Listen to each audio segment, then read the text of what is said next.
This is a natal chart reading for Michael. Michael, I'm so excited to read your chart. First of all, I just wanted to say I love seeing all the things you do on Facebook. I'm just so inspired by you. And I know we haven't seen each other in a long time, but I just felt like you are just doing so many great things in your life and you just keep going. And I'm just like, I have to see what his chart is. And I'm just so grateful that you're open to it because looking and just meditating on your energy, I'm just like, it makes so much sense. And I know that what we share on social media is never the full picture, but I just wanted to explore your energy with you and thank you for being open to this. What I do is I talk about this wheel here and I just slowly go through the prominent energies in a chart that just hopefully will validate some feelings for you and then just kind of looks at your life path, what you are really motivated to do behavior wise, some psychological experiences, and then ultimately what your soul's journey was to accomplish here in this lifetime. So whatever resonates with you, take it. If it doesn't, just let it pass. Sometimes there's contradictory energies, so whatever is most prevalent to your awareness, just go with it. If you have any questions afterwards, I would love to answer anything. What I like to start with is called your big three. So our ascendant, our sun, and our moon sign. When we are talking about the big three, we're really looking at that part of the birth chart that focuses on the motivations of behavior. And this is how most we identify with our own behaviors or personalities, and how we most likely are known by other people too. So the ascendant sign is usually how we first present ourselves to people, how we portray ourselves when people are getting to know us, and how we like to go about getting to know other people as well. It's also how we look to all new situations in our lives. And our ascendant's actually over here. This is the sign that was rising on the eastern horizon when you took your first breath into this world. This is how Michael manifested his energy into a human body in this world. So when that was happening for you, the star on the eastern horizon was in the sign of Pisces, making you a Pisces rising personality, someone who has a lot of sensitivities and is someone who is always going to approach life through feelings and compassion, a lens of sensitivity to the world around him and to himself. This is a water sign. This is ultimately a sign of healing and healing others, healing self and healing others. For you, this is different because you have something on that horizon with you. It's not a standalone energy. You actually have a North Node conjunction here. So the little headphones is actually our soul journey, what we're destined to receive in this life. And the upside down headphones is what we're destined to release in this life. And traditionally, when I'm walking through a natal chart with someone, I talk about this last because it's usually the culmination of all the energy in the chart that helps us get to these points in our life ultimately. But for you, it's a little different because your North Node sits on the ascendant. So this is integrated into your energy right away in this life. So essentially, you were born with this energy of all of the events in your life, all the people you meet, all the new situations in this life. You are trying to grow into this North Node energy. You are trying to really seize the moment of all your experiences in life to develop this Pisces energy inside of you. Our first house, this number one here, is the house of self. And what that means is we're trying to embody these things. the North Node for you in Pisces means that you ultimately are trying to become this Pisces energy of spirituality, of healing, of becoming blended in with the universal flow, almost of releasing ego completely and becoming part of the collective love. So it's a huge opportunity, and it's very interesting because it's actually in the first house of self, which is ego. Your sun actually sits in the first house too, and that is our ego. So it's a very challenging proposition you gave yourself because I believe that you co-create your birth chart. So we believe that you decided on what you wanted to work on before you got here. Whether or not you believe that isn't super important, but it does guide the reading for everything's not fate. You have choice in this. There was part of you that wanted to experience this in this lifetime. If that doesn't match your philosophies, then that's okay too. You might just identify with that philosophy of struggling maybe with fate versus free will, with the North Node right on the ascendant. Sometimes you feel like your life has been more fated in that way, that you're destined for things that maybe sometimes things have gone more out of your control than you consciously making choices. When the North Node is right on our ascendant, we kind of ask for fate to guide us more. And this Pisces North Node is eventually going to be something that you trust and you let guide you, and that you learn that going with the flow of life actually helps you achieve this inner fulfillment in your soul than fighting it to build something in the the material world or typical societal norms. So we'll probably circle back to that because that's usually a later theme. So this isn't so much an energy that you would identify with right away since it's a North Node energy, but it is your ascendant too. So what happens here is there's a struggle between immediate personality and situations and feeling like your true self. So there can be a disconnect here. So sometimes that can lead to feelings of like unsureness or anxiety in social situations because your first house holds your sun, which is actually in Aries. So your sun sign is Aries. So you would be somebody who, when I asked 10 people who know you, most of them would probably say that you're a very passionate person, you're very ambitious, you have this courageous side of you that just tackles things without really needing a lot of people to co-sign it for you.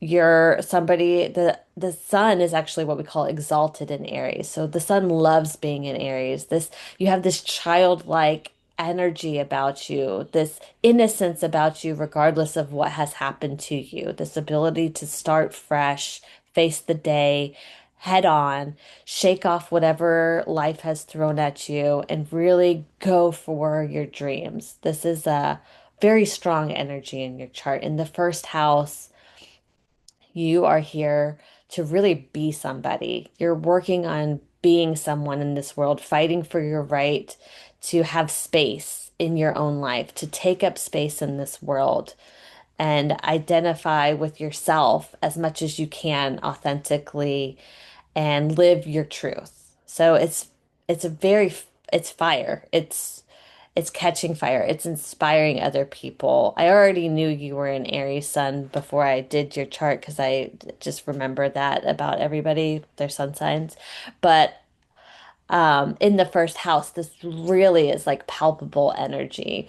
You're really here to do what you need to do for yourself, to learn about yourself and love yourself and be proud of yourself. So it kind of outshines anything else going on in the first house, right? Because in our solar system, the sun is the brightest thing. Why in popular astrology everyone talks about their sun sign? Because it's the brightest thing. If we follow that energy in our chart, we're going to feel more aligned. If we know nothing else about our chart, but we know our sun sign, we can be satisfied somewhat. So it's very bright in your chart because it's the first house and it's in Aries. So your sun is going to take up most of your ego. It's going to outshine almost everything else. So this Pisces rising here takes the back seat sort of to that. But it's a very sensitive sign, while Aries can be very bold, blunt, even. Pisces is not. Pisces is the end of the zodiac. It feels all the other signs before it feels itself. It almost doesn't even know itself at the end because it's released ego so much to feel everyone else that it just becomes part of everything else. It's a very spiritual sign where Aries is the first sign. It's here, it's the bang that starts existence. It is all about self. It's here to experience what it means to be an individual. So to have these two competing energies in the personality in the big three is very interesting. And what happens sometimes because of that with your North Node in Pisces is that your sun is going to outshine the Pisces.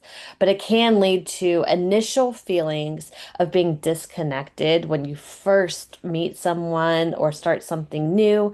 There can just be a little bit of this displaced energy, which sometimes comes out as anxiety or this reluctancy to go for it.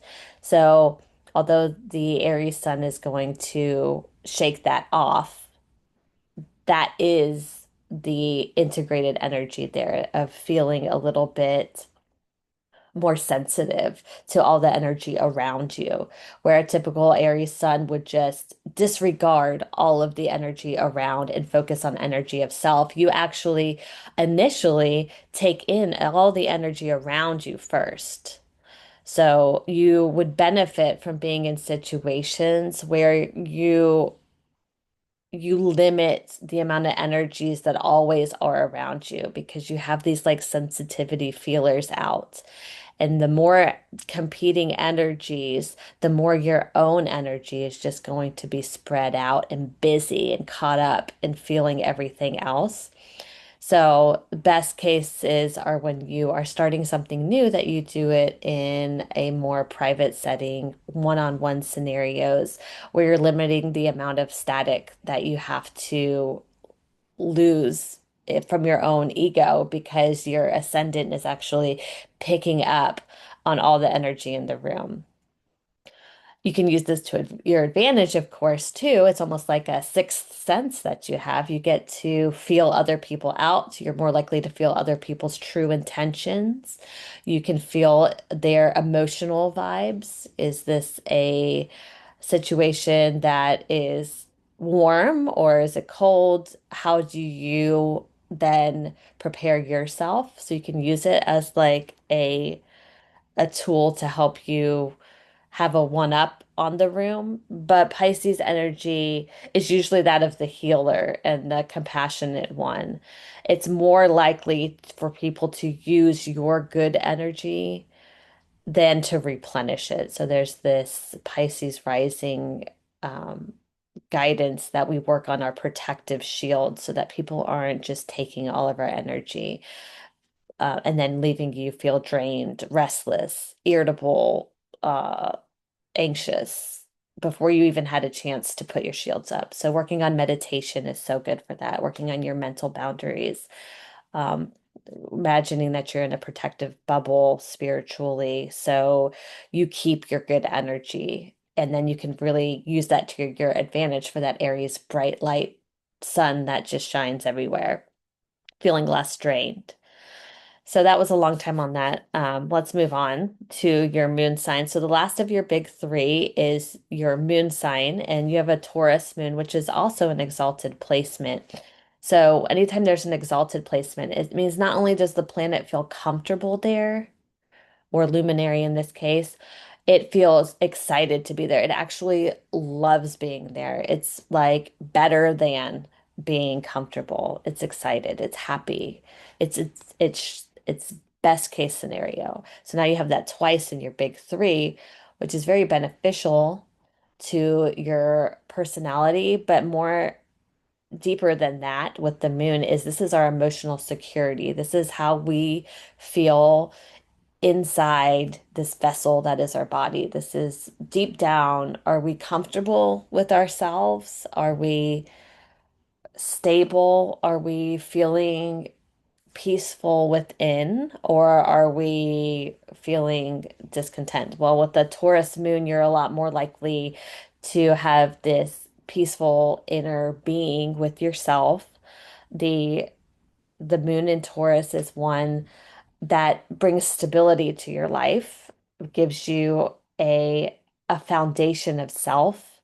When that Aries sun is being adventurous and going for things, your Taurus moon feels like I can hold this down. I know whatever I decide to do, I'm going to have this foundational emotional stability that I can ground in myself and makes me really not have to question back on why I did all these things. I can trust myself. I have this peace within that I know that I'm good. It gives you a really solid foundation inside yourself. And it shows that in relationships, our emotional security also comes from our closest relationships when we're really looking at people that we love or we want to be committed to, a lot of times we'll look at how our moon signs talk to each other and how our moon signs talk to our sun signs, because this is where we really, what do we need to feel emotionally secure? So for you, you really need to be able to trust a partner. You need to know that they're bringing you a sense of stability too, that they're not going anywhere. Loyalty is going to be really important to you. The outside world might be busy and fluctuating, but you want to know in your partner that you can really trust them to stick around through the good and bad. It also shows that you really want partners to be someone who brings you a sense of peace. You are not looking for a lot of drama in relationships. You are really looking for someone to make you feel calm and peace. And in the sign of Taurus, it also makes you a very sensual person, that you really enjoy physical expressions of love, that between you and romantic partners, you would really do well to to feel close to someone, like massages or lighting scented candles, being in nature where you can really feel the ground, hear the sounds, see the beauty of nature. It's a very um, sensual energy about you that can really help you feel connected to lovers and even in yourself, just feeling that restoring that grounded energy in yourself. You have an ability to really connect with nature. And I don't know if you have any pets, but sometimes you can feel that in having a pet too, taking them in nature with you. It's being in touch with your instincts. You might have an ability to really hear just simple instincts within yourself and trust that and follow it. Also, with your Aries sun, it's a very intuitive energy. Your big three speaks to you in intuition and instincts. It is a lot less about asking other people for advice or hearing group conscience or looking things up on the internet. Your big three is really about trusting yourself and hearing what you already know to be true, really trying to work on that meditation, sitting in stillness and listening in yourself for your higher self to speak to you about what is true and what your next move should be. This whole hemisphere of your chart, I actually call this the Eastern Hemisphere, even though it's directionally different. is our view from the Earth, so it's backwards. But your whole hemisphere here is all on this side of your chart, and this side is not very full. So it would suggest that your whole experience here in this life is really more about you learning who you are through you than learning who you are through your partnerships or dealings with other people or journeys that other people take you on. It is less about that. It is more about you finding out who you are through you, following and trusting yourself, and listening for your higher self to guide you. This is sometimes uncomfortable for you because your south node, I said we would come back to this. Your north node is where you are destined to go in this life. Your south node is where you have already been. If you want to believe in a past life, that's the most common definition of this, but it doesn't have to be. You could believe that earlier in this life, even, it was helpful for survival for you to really be on board with what other people were doing, thinking, being very detailed in understanding other people's intentions and getting on board with that, asking what to do as a group or through a partnership, being cooperative with other people's suggestions.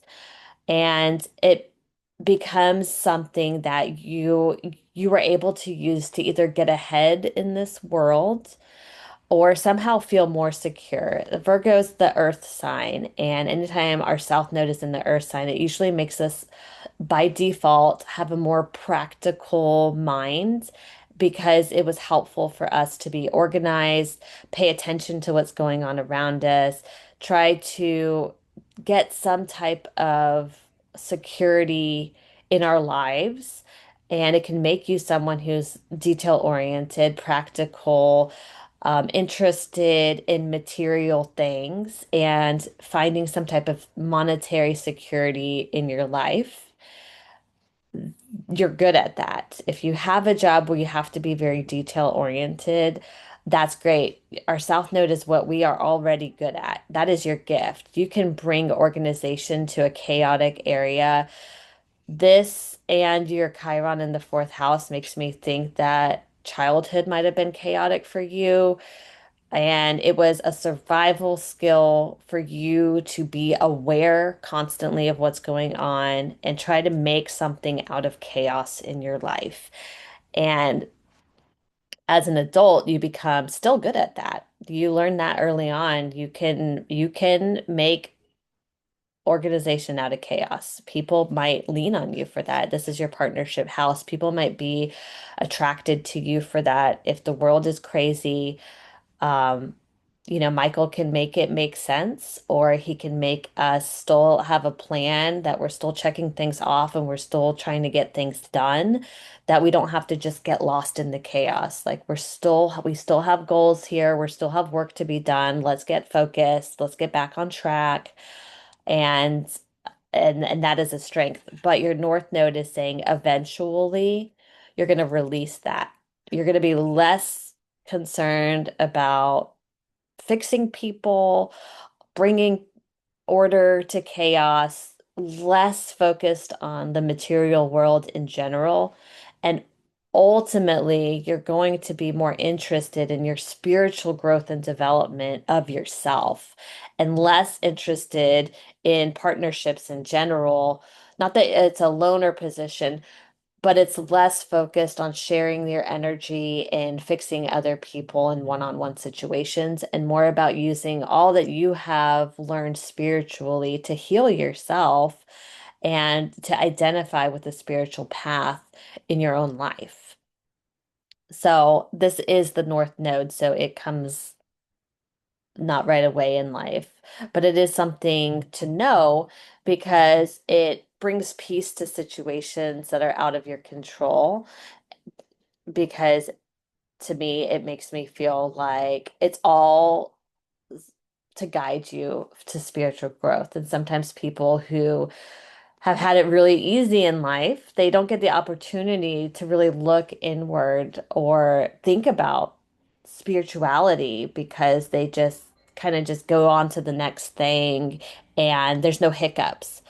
But people who have gone through road bumps or complete walls, major setbacks of any kind, or unfair starts in life, sometimes that helps them lean towards this spiritual path. And with the North Node in Pisces in the first house, you are ultimately going to be someone who is deeply identified in some type of spiritual energy. This could look like anything. I mean, spirituality is limitless, and that's basically where you're going. You're losing the detail focus of being this organization and everything making sense and having answers to someone who is limitless in capacity to feel and connect and trust in the universal energy and and then healing others on the way. This is a journey for you, and it is something that sometimes is uncomfortable and it takes a lot of time to get to. But in the meantime, you also have this huge Capricorn stellium in the 10th and 11th house. So you're very driven. You're, some would say this is to make up for this Chiron in the fourth house, would say that childhood was not fair. That wasn't the best time of your life. This would indicate that feeling neglected by a father figure, unfair disadvantages in life, you've had to rise above that. Your roots in the family unit just weren't there, or it wasn't what you needed it to be. So you have this really hungry desire to rise above that and become somebody who gets more out of life than they were originally given. And Sagittarius is more, it's expanded. You want to get out into the world and see what else is out there. Your viewpoint wasn't wasn't gonna make that's not it for you. You are going to see the big world at large. And I know you live in New York City, so you've already felt called to this Sagittarius rising. You want more, you want bigger, you want to ask big questions and get big answers. Sagittarius is ruled by Jupiter. Jupiter in your second house. This is our financial stability house.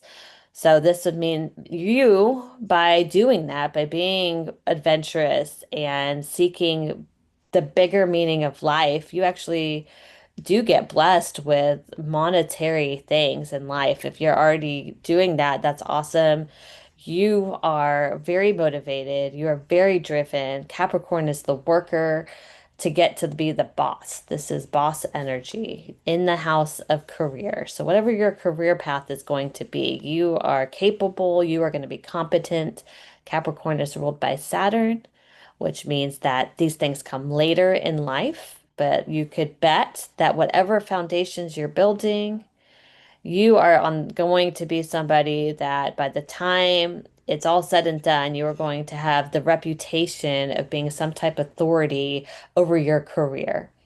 This is something that comes not easy to you, but because you are so driven and you don't mind hard work, you actually prefer that not everyone's going to get to the top, that there should be some type of procedure to follow, that hard work does pay off to prove your dedication and your willpower than to just get lucky and to fall into something. You prefer the path that is a little bit less traveled and a little bit more respected. You want that respect for all the hard work that you've put into your career.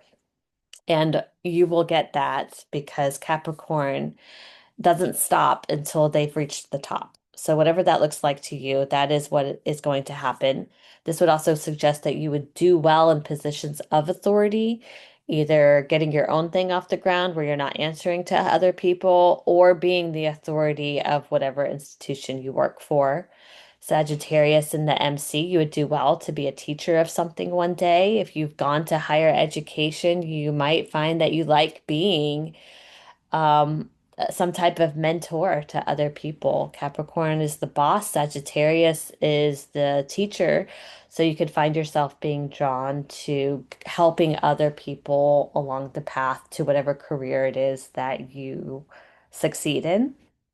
And this is the material house as well with the second house of material. So it shows that you expand your material world through your work efforts. And that you're probably not going to stop until you feel like you have everything that you want, the possessions that you want to show the fruits of your labor. That is important to you. You need to have nice things. You have a Taurus and um, excuse me, you have a Venus and Jupiter in Taurus.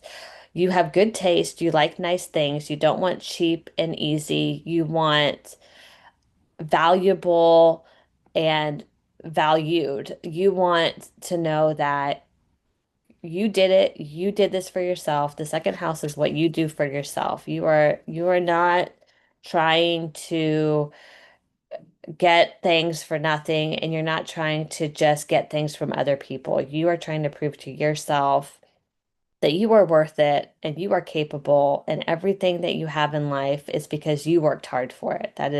That's what you wanted. So that's what you're going to do. Jupiter and Venus in the second house, people would trade you birth charts in an instant for that. This is the money house. This is harmony is Venus. This is good things. This is blessings and Jupiter.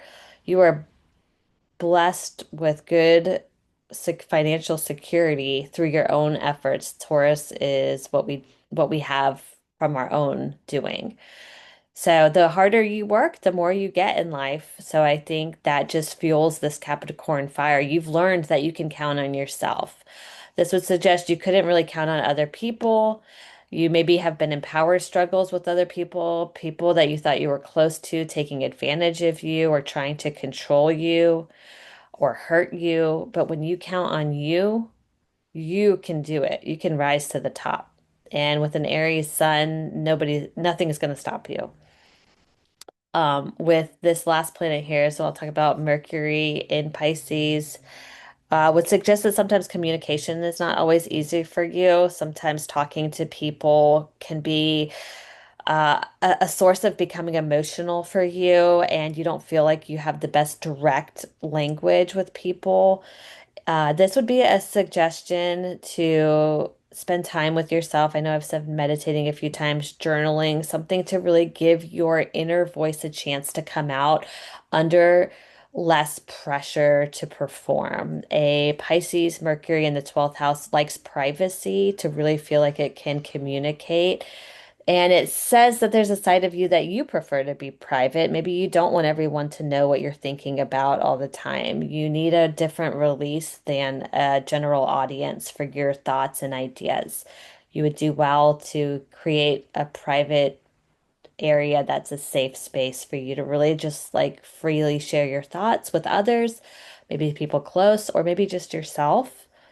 But it gives you this ability to connect to your emotional side and do so in a way that can be a tool for healing past hurts. You might find that you have this really strong creative side that maybe you have a talent for poetry or writing songs, something to do with getting your mind to emotionally release through some type of communication. So even music in general, maybe like putting your headphones on and just silently listening to music is a way that you feel like you can let those thoughts through. But there is this creative energy in you that does want to be expressed, and the 12th house would suggest that it does help you spiritually too. And that's where you're going. So, although language barriers sometimes could be a thing, communicating clearly or effectively sometimes can be a challenge for you. It's actually a gift for your healing process and connecting to that emotional side of you. Okay, well, I think I'm going to stop here since I don't know how long it's been, but it's been a while and that was a lot. So, we'll stop here And let me know if you have questions or if there's something that you wanted more information on. I am happy to go back to anything. And I'm just so excited that you were open to this. So thanks so much, Michael. I hope everything's going well and talk soon.